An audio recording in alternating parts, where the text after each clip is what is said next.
While doing a project for health class, Hayden learned that for each M&M he eats, he is consuming 4 calories.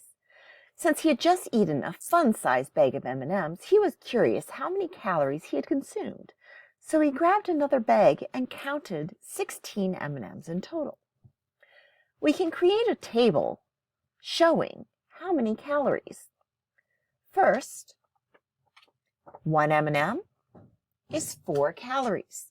That is our base ratio that we are using. If 5 M&Ms were eating, 10 or 20, it would be 5 times 4, 20, 10 times 4, 40, or 20 times 4, for 80. This gives us a table that we can use to help figure out 16 M&Ms. What is the constant rate of change? Well, we multiplied the M&Ms by 4 to get the calories. Our rate of change is 4M equals C, where M is our M&Ms and C is our calories. When creating a ratio table like the one above, what do each of the values represent? Well, the number of calories for every M&Ms eaten.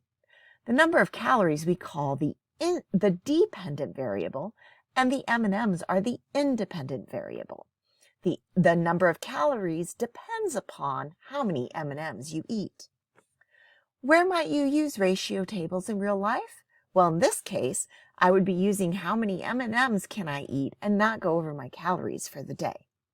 Now let's try graphing this. When creating a graph from a ratio table, our X values will be the M&Ms, and our Y values will be the calories. The X value in this graph is on the bottom and the independent variable. The Y value on this graph is on the side and is the dependent variable.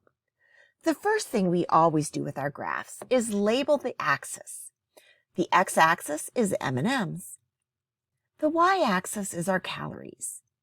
Then we need to put in our scale.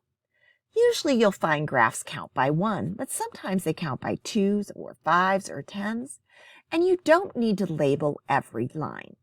In this case, we are going to count by 1s, but only label every 5 lines. Notice I also put in a title for my graph, Graphing Calories. Your title is just explaining what the graph is about. Next, we plot our points from the table. The first point we had was 1 M&M is 4 calories. So just like graphing on the wall that we use, you're going to move over to the 1 and up to the 4 to plot your point. The next one we had was